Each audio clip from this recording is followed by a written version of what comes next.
Let's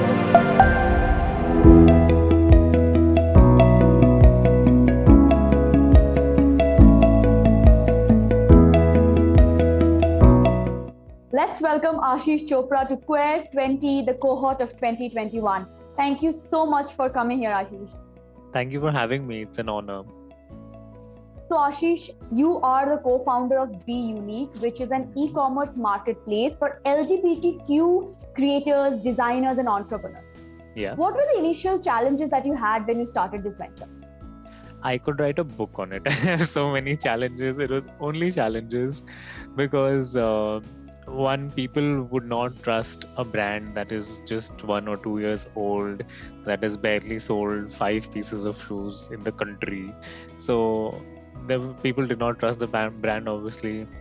Then when we started the rainbow products, people would rather buy a rainbow product from an H&M or from any other stupid brand that has come up with a rainbow collection, but not us, because they just trust those brands that have been long, that they have the brand tag, and we didn't have that.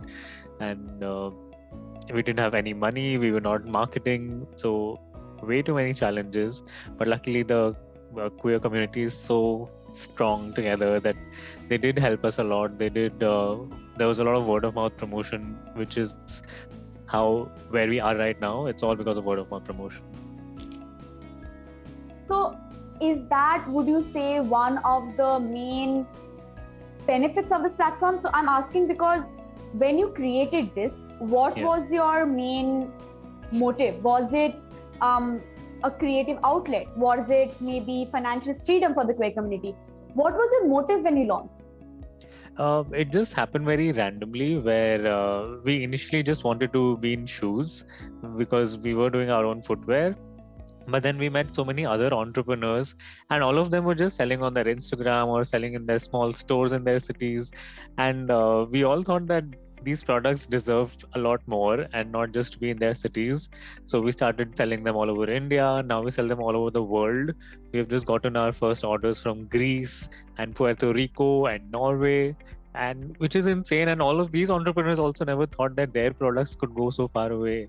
So it just happened. That is such great news. Congratulations. So, is your next step dominating the entire world? Obviously, duh. Okay. So, I have noticed your platform also uses cutting edge technologies. You recently, I think there were things like NFTs. Yeah. What opportunities do you think that brings to you, especially in the Indian context? I don't know why a lot of Indian brands are not using it yet, because there is insane amount of money in that industry. Cryptocurrency is going big, and there's this vase we had which was about 3,000 rupees, but we sold it on NFT for about 32,000 rupees. And the entrepreneur who made it was so happy. He never expected that small vase could be sold for such a huge price. Though it's kind of not it's not legal, it's not illegal, so there are a lot of complications in it. So I would definitely advise everyone to make sure that they're okay, and make sure that they don't mess with the law. So you have to be very careful. All right. Talking about advices, what advice do you have to young children, young teens who are, grappling with the self-identity and they do not yet know how to maybe proclaim their identity in front of the world? So what would you say to them? I feel you. I've been there. And trust me, there's nothing wrong with you. You are amazing. There is absolutely no problem with you. God has not made you differently. You're just the same as any other person. And you're absolutely normal. 18, 19 years of my life, I struggled. I did all the research I could to find out if I was an alien or if I was the only person on this planet who feels differently. But no, please don't question yourself. There's nothing wrong with you. It's the society around you that's kind of messed up. So it's your time to educate them, time to impart some knowledge into them, and it will get much better. Life will just be a lot better in the future. So was it hard for you? What is your coming out story like? It was scary. It was disturbing. It was horrible, because when I was in school, I was bullied every day. I was called names. I was called Hijra, Chakka, Mitha, Gur. All of that was happening every day, and that's not a very healthy environment to grow up in. And even in my home, everything was not very okay. I could not talk to anyone about it, and I was questioning myself. I thought, why am I liking Hrithik Roshan so much, and why are the other boys liking Katrina Kaif and Priyanka so much? So I thought I was wrong. Everyone was making fun of me. I could not talk to anyone about it. So it was just not a safe space to grow up in. But I would keep finding reasons for not going to school. I would tell mom that I'm having a headache, I'm having a stomach ache, I don't want to go, because I knew I'll go to school and everyone will make fun of me. They'll hit me whenever they want to.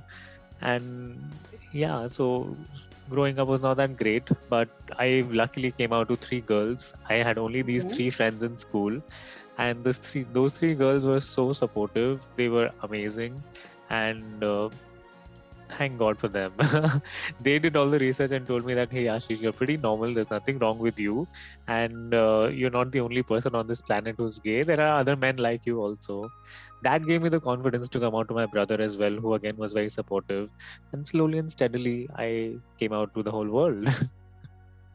So, from discussing it with your three friends to you being crowned Mr. Gay India, how did that happen?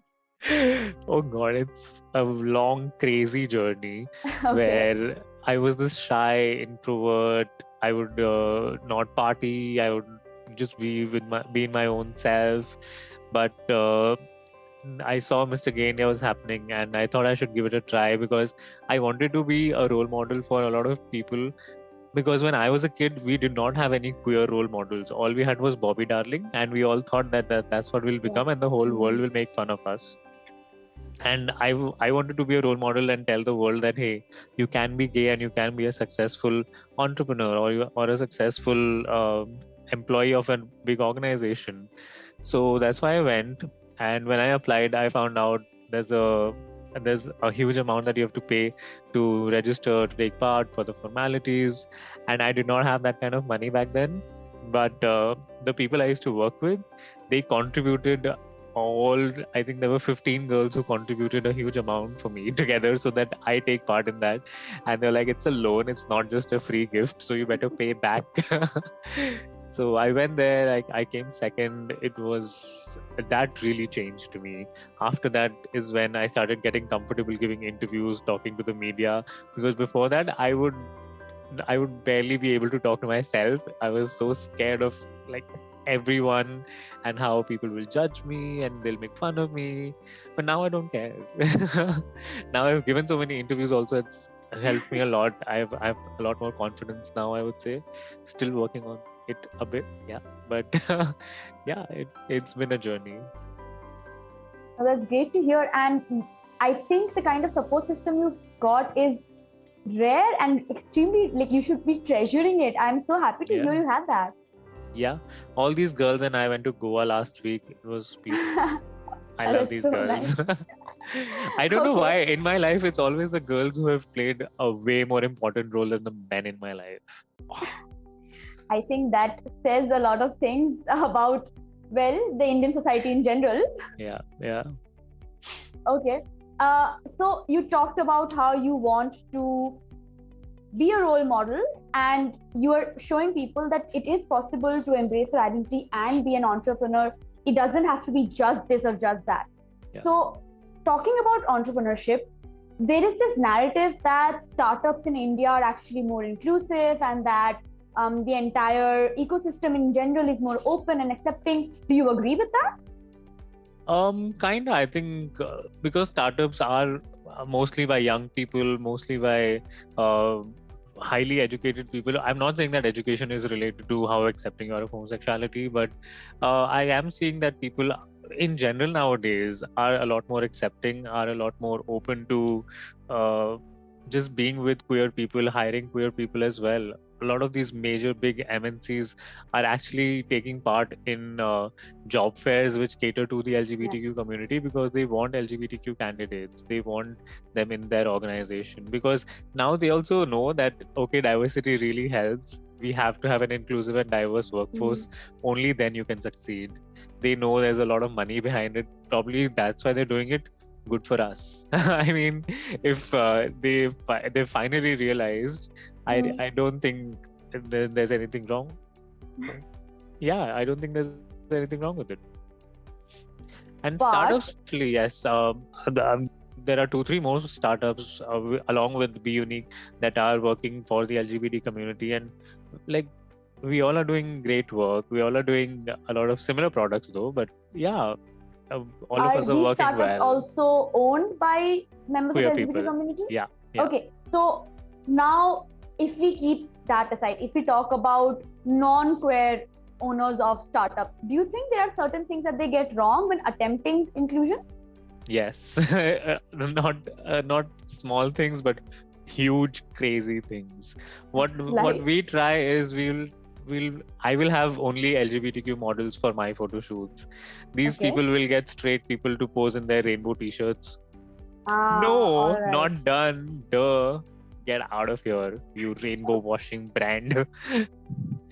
Which reminds me, you have actually in previous interviews also spoken a lot about rainbow washing. Yeah. I've actually named the brands, but I would not take any more names now. I've realized it's not very nice to shame them publicly here. So there are brands who would just come up with a rainbow collection in June and be like, oh, we're LGBTQ inclusive. Oh, please. I think I know the brand you're speaking of, and yes, I will not name it either. But then now that we're not naming brands, we can, however, how do we pinpoint? So if imagine we have a friend, right? How will you tell that friend that look out for these 3 signs? That means definitely they're rainbow washing. Probably the first sign would be that they will only do something in Pride Month in June. All year round, they'll be silent and they'll do nothing for us. They'll do nothing for the LGBTQ community. But only in June, they will wake up and be like, oh, we have a rainbow collection now. So that is the first major sign, which is clear rainbow washing. 2, they will not... there were brands in June that reached out to me that we are partnering with this queer NGO to work with them and donate a part of our profits, which is good. Otherwise, these brands don't donate any part of it to any queer communities, to any queer NGOs. So you should know where your money is going. If you're doing a rainbow collection, please make sure to donate at least a small part of it to any NGO. There are a lot of NGOs. I will tell you 100 names where you can donate. So please, if you're doing a queer collection, please donate to the community as well. And most of these H&M, sorry, I took the name. But yeah, most of these brands do not donate to the community, which is kind of wrong. Are you saying these brands say that they will donate and then they don't? No, they don't even say it. They're like, this is our rainbow collection, buy it. And that's all they say. So what's the motive then? Like, why are they doing it except just getting more profits for themselves? Just for money, and because they know, because LGBTQ people want rainbow products, and there are not a lot of brands that do rainbow products. Even now in 2021, I'm surprised. Even though we do have a lot of rainbow products, but they still want the H&M brand, H&M tag. Oh my God, I'm so sorry. I'm taking the name again and again. So, but facts are facts. So it's not like you're defaming them. Facts are facts. Yeah. So it's okay. And that's why they still prefer these big brands over us. And these big brands just want money. They come up with a queer collection because they know the LGBTQ community has a lot of money. And just by this 1 month of Pride collection, they can make a huge ton of money. All right. Yeah, and the third probably also would be, the third point would be that they won't hire LGBTQ people. They will discriminate against them openly in the workplace. If there are no LGBTQ employees, why are you even trying to make an LGBTQ collection? At least take some advice from people from the community, what they want, what they would like. Have inclusive policies, have an insurance policy that covers same-sex partner benefits, that also includes sex reassignment surgeries. They don't have all of that. All right. So why don't you use this platform to give a few shout outs to companies you believe need more focus, and people should be looking out for them? All fashion brands right now, these Zara's, H&M's, No, not against. Daewoo. What are some brands which are actually doing positive work and you would want to highlight their name? There's Walmart. Walmart is doing great work in India. They really want to promote LGBTQ people. So they are hiring a lot of LGBTQ people. Their policies are super inclusive, and they're buying their products because so they do a lot of gifting to their employees. All the products they're buying also are by LGBTQ entrepreneurs because they buy from us. Okay. All right. So Walmart is doing great. Goldman Sachs is doing great. Goldman is also super inclusive.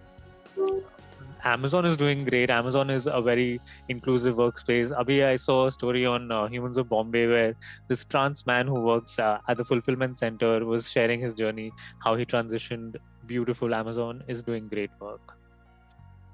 I think if you know Samyukta Vijayan, she also spoke very good. Like, she had very nice words to say about Amazon. Amazon US, but nevertheless. Yeah, but even India, I was surprised. Their insurance includes everything.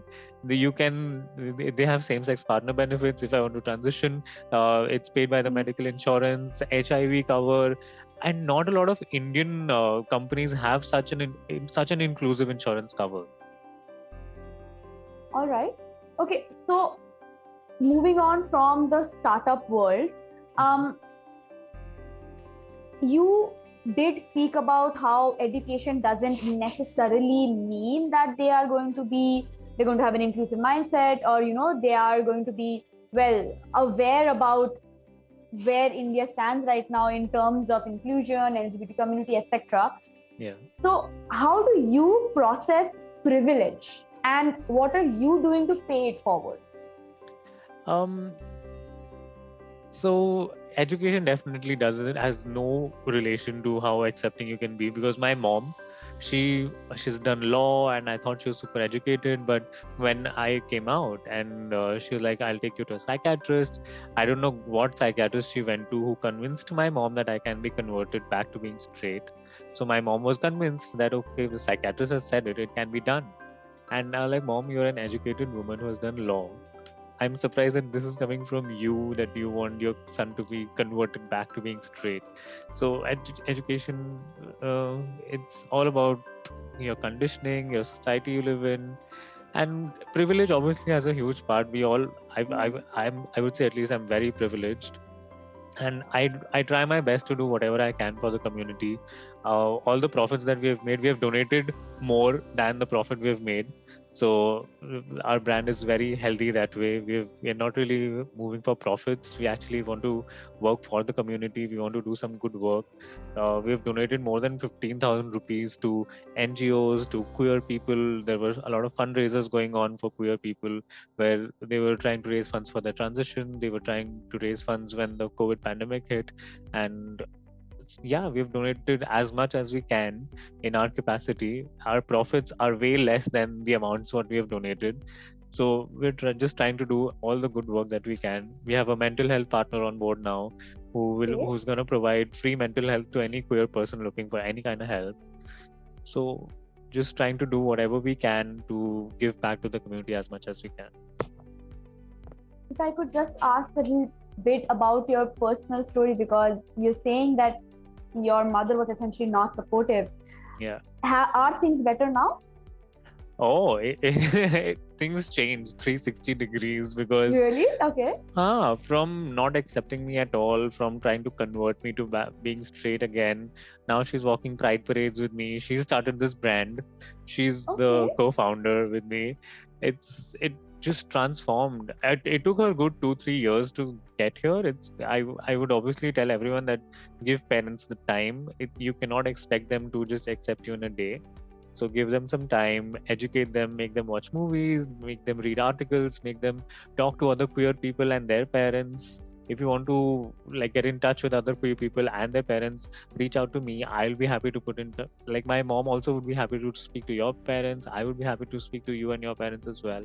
So yeah, just reach out. We're just a message away. I'm hoping our viewers actually do take this advice, because I think there is a shockingly low support, as you said, from mental health in like that space itself is also shockingly unaware. I have heard Yeah. so many instances of, as you said, a psychiatrist did say that, let's go for conversion, etc. Yeah. What will it take for, because that is an important space. People need counseling, people need correct counseling. Yeah. So why do you think they're still so backdated? They're not really backdated, they're just trying to earn money because they know that if they tell a parent that we can convert your son back to being straight, parents will give lakhs of rupees to them because they don't want their son to be gay. That's just a very quick way of earning money for them, nothing else. Even the psychiatrists know that it's not going to work. There's no proof that it has ever worked. They're just earning money. They're just scamming people and earning bread and butter. But do you think things are also improving in that space, in the psychological counseling and mental health space? Definitely. Abhi Madras High Court came up with a judgment where they banned these therapies. There was a newspaper which actually put up an ad of a therapist who was advertising that he can cure homosexuality. There was a case against them. Things are changing. People are taking steps, but yeah, it's slow and steady, gradual. Okay, all right. I think this was very helpful. Let's end on a quirky note. Okay. What is an unusual habit or an absurd thing that you have and you love that other people usually don't? Pizzas on pineapple. Sorry, but it is amazing. Pineapples on pizza. Yes, sorry. Pineapples on pizza for life. They taste amazing, but I don't know why people don't like it. They're amazing. It's too sweet. That is why Which is the whole point. Don't you like a bit of sea salt on your chocolate? Duh. It's just nice. You should mix some. Chocolate is supposed to be chocolatey. But try a little bit of sea salt in it. You will taste the difference. I think Lindt has that flavor. Lindt has the sea salt flavor. I've heard about it. No wonder only these fancy chocolate brands have all of this, because it's people with taste who can appreciate pineapple on pizza. Taste. Yeah. All right. So on that sweet and salty note, I would like to end this conversation. Thank you again so much, Ashish, for being a part of Square 20, the cohort of 2021. No problem. Thanks for having me. This really means a lot. This was a lot of fun. Thank you so much.